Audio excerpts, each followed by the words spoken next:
Hello, everyone, and welcome back to English Pod. My name is Marco.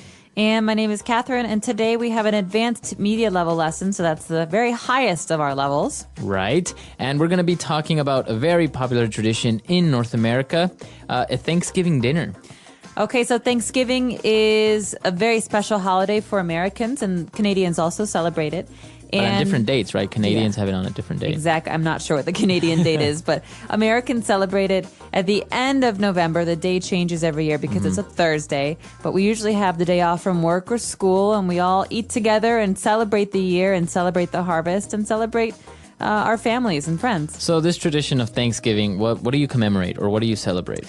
Well, we actually celebrate the first harvest that the Pilgrims had when they were right off the boat in New England. So that's the eastern part of America. These people had come from England, and they were trying to find a new land and a new life, and they ended up in the Massachusetts area. And they didn't know how to farm. And they didn't know how to work the land. And so the Native Americans who were living there at the time helped them out, helped them grow corn, helped them find out how to use the land in a productive way. And so when that first harvest happened, everyone was able to grow, it's actually a year after they arrived, everyone was able to grow corn and food and crops, and then they all shared a meal together to celebrate this wonderful occasion. Wow. And it actually helped them survive the winter because most of the Pilgrims, most of the settlers, they died during the first winter. And so this was a really great thing for them. Wow. That's really interesting. An interesting aspect of history and why this is celebrated mostly, as you say, in North America and Canada, and that's why many other countries don't really have it. But it's a popular get-together, and, well, what you usually have is a turkey, right? Exactly. So turkey is a very big bird, and they go gobble, gobble, gobble, gobble. And they have that kind of really red, long kind of thing on their necks. And big tail feathers. And they're delicious. But the funny thing is about turkey that there's a chemical in it that makes you very sleepy. Well, not a chemical. There's a protein in it that makes you very sleepy. Oh, really? I didn't know that. So the joke is that after you eat dinner on Thanksgiving, everyone falls asleep on the sofa. Well, Thanksgiving meals in the United States are very, very big. They're very elaborate, right? You not only have turkey, but you have pumpkin pie, and you have mashed potatoes and gravy, and just like a table full of food. Exactly. And it's a way to celebrate, well, to give thanks for all the things that you have. And so we like to cook a lot of food to celebrate that. And they're all fall foods. So squash, pumpkin, potatoes, things like that. All right. So we have a dialogue here.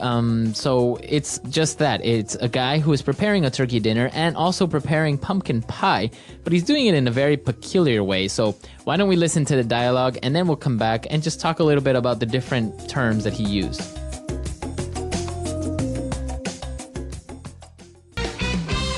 Hello, everyone, and welcome back to our show.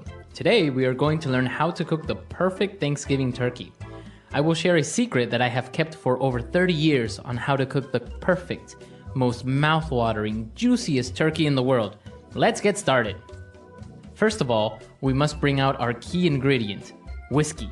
You see, the grains used to make whiskey along with the alcohol brings out the flavor of the turkey meat. Let's pour 1 cup of whiskey on the turkey and serve yourself a cup as well. Cheers. That's good 12-year whiskey right there. Okay, back to our turkey. Preheat your oven to 475 degrees Fahrenheit. Now have another cup of whiskey. Now that the oven is hot, we place our bird on a rack inside a roasting pan. Let's add some whiskey to give it some extra flavor. And let's have another cup. That hit the spot. There we go. We can leave it in there for the next 45 minutes. In the meantime, let's have another sip of whiskey and start with our delicious pumpkin pie. Lightly whisk together 2 eggs and the extra yolk in a large bowl. Once that's ready, we can put sugar, spices such as cloves, grated nutmeg, and cinnamon with some cream and dark rum into a saucepan. Slowly bring up to simmering point, stirring occasionally. Now you may notice that we are using some dark rum in this pie. This is because the richness of the pumpkin is beautifully enhanced by the dark rum. So to celebrate this great occasion, pour yourself a glass. Cheers! Now that we have finished with the filling, let's bake the pie for 45 to 50 minutes until the filling has puffed up around the edges and the center is almost set. All done. A cup of rum to celebrate the completion of this great Thanksgiving dinner. After waiting for an hour and having a couple of drinks, it's time to check on our turkey. Take the turkey out of the oven. Pick the turkey off of the ground. Don't worry, it will add flavor to this recipe. Now also remove the pie from the oven and serve while still hot. Cheers and happy Thanksgiving!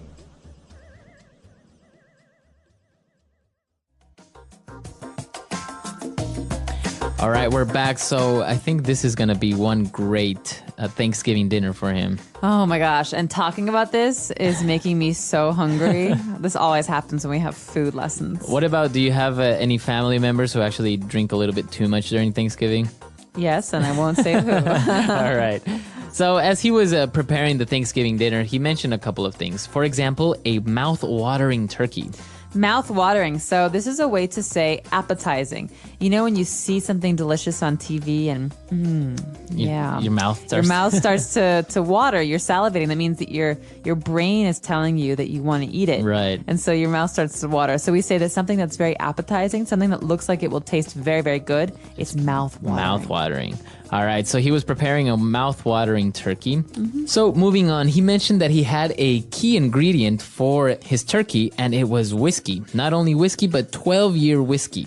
Okay, so the thing about whiskeys is that oftentimes on the label of a bottle, they'll advertise how old the whiskey is because you pay more for older whiskeys. They have a better taste in many cases. Well, I guess it depends. But in this case, it's a 12-year whiskey. That means that it was stored in a cask for 12 years to let it age. Mm-hmm. And then they sell it after 12 years. And so that's the special ingredient. That's the special ingredient, 12-year whiskey. And well, he not only put it on the turkey, but also he had a couple of drinks himself. And in one of those, he mentioned that hit the spot. That hit the spot. What spot?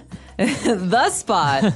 Okay, so this is a really common phrase in English that we use to say that something is very satisfying. Mm-hmm. So that hit the spot. And not only for drinks, right? No, you could use it for food or anything, really. So in this case, I could say, oh, I was so hungry. That sandwich really hit the spot. Okay. I really needed to eat right now, and that sandwich was perfect. That was perfect. Mm-hmm. All right. So that hit the spot. Now, when he referred to the turkey, in one occasion he said, we place our bird on a rack. All right, so what's a bird and what's the rack? Okay, so this is really interesting. We talk about the turkey oftentimes when we're making commercials or talking about recipes as the bird. So you want to take out the bird and you want to open the packaging. So the bird is the turkey. A turkey is a kind of bird. You can say this about chicken as well because it's another kind of bird, but this is a kind of a colloquial term in cooking for whatever bird you're cooking. Right. Okay.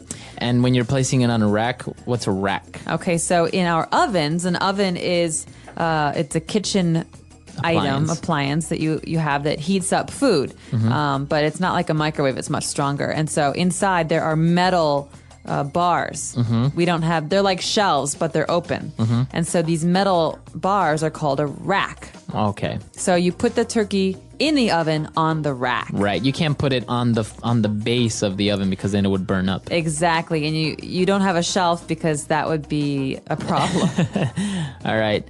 And moving on the instructions when he was preparing the pumpkin pie, he told us to lightly whisk together 2 eggs. So we have a verb here, to whisk. To whisk. So that's not only a verb, but a noun as well, right? All right. It's an instrument. Exactly. And this is a verb we often use with eggs. So to whisk eggs. You can also whisk like sauce for a salad, so like a salad dressing. But it's a way that we stir something.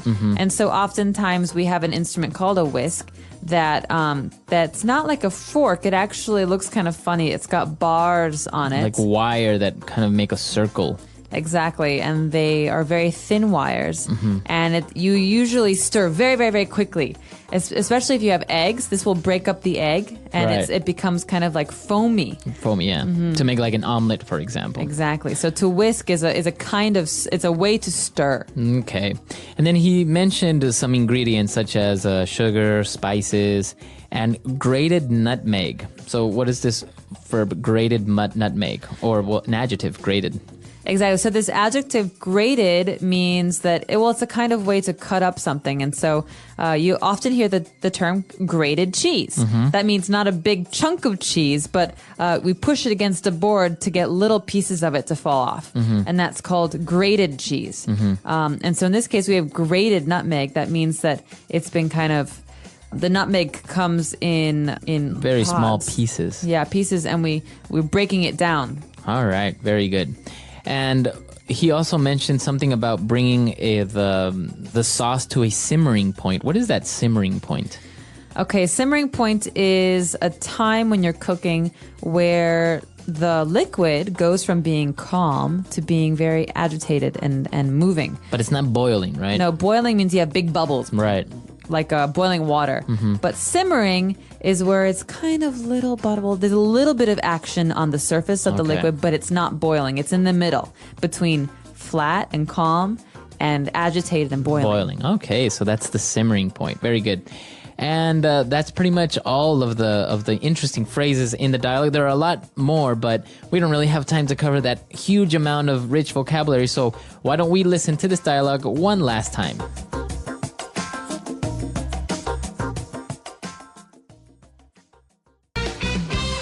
Hello, everyone, and welcome back to our show. Today, we are going to learn how to cook the perfect Thanksgiving turkey. I will share a secret that I have kept for over 30 years on how to cook the perfect, most mouth-watering, juiciest turkey in the world. Let's get started. First of all, we must bring out our key ingredient, whiskey. You see, the grains used to make whiskey along with the alcohol brings out the flavor of the turkey meat. Let's pour 1 cup of whiskey on the turkey and serve yourself a cup as well. Cheers. That's good 12-year whiskey right there. Okay, back to our turkey. Preheat your oven to 475 degrees Fahrenheit. Now have another cup of whiskey.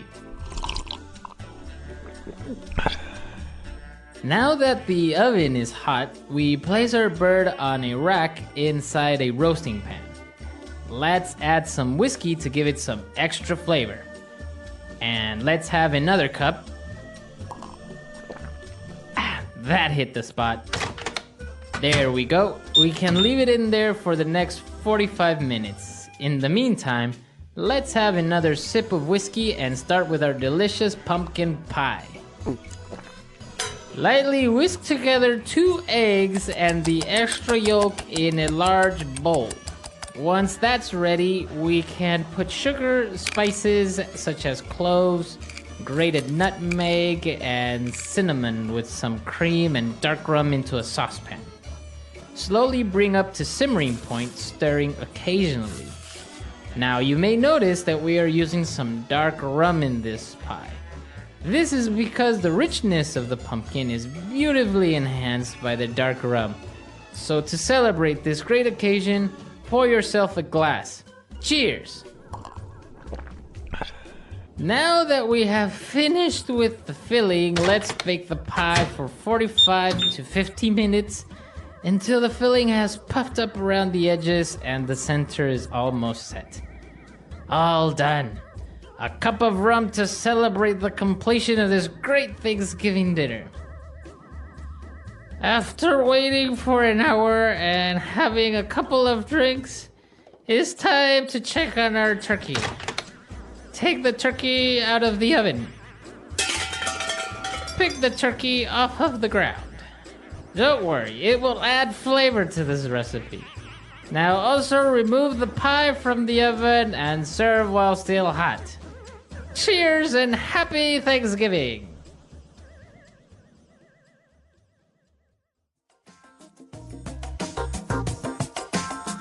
All right, we're back. So Thanksgiving dinner, really popular. Catherine, have you ever cooked or are you into the whole Thanksgiving feast? I'm very into it. It's my favorite holiday in America, mostly because everyone gets to celebrate it. It's not religious, so you don't have to worry about other people not celebrating it or not knowing what to do. And it's also a celebration about family and food. And so it's a wonderful experience to have Thanksgiving because you're with everybody. And we always say in America that if someone doesn't have a place to go on Thanksgiving, you should invite them to your house. That's true. And so it's a very inviting and warm holiday. And I love cooking and I love being in the kitchen and I love having people in the house cooking. And so, yeah, I've definitely been a part of the cooking side of things. Now, in many movies, they kind of mock this holiday because it's a time where everyone gets together, as you say, no matter religion, creed, or race. And that also causes for a lot of family members to get together and argue and have discussions about politics or talk about family problems and stuff like that. So what do you think of that? Well, I think it's an exaggeration, but it happens. People get very stressed out during the holidays. They call it the holidays because this is beginning where you have Thanksgiving and then later Christmas. But I personally don't have experience with that really on Thanksgiving because it's such a happy holiday for us.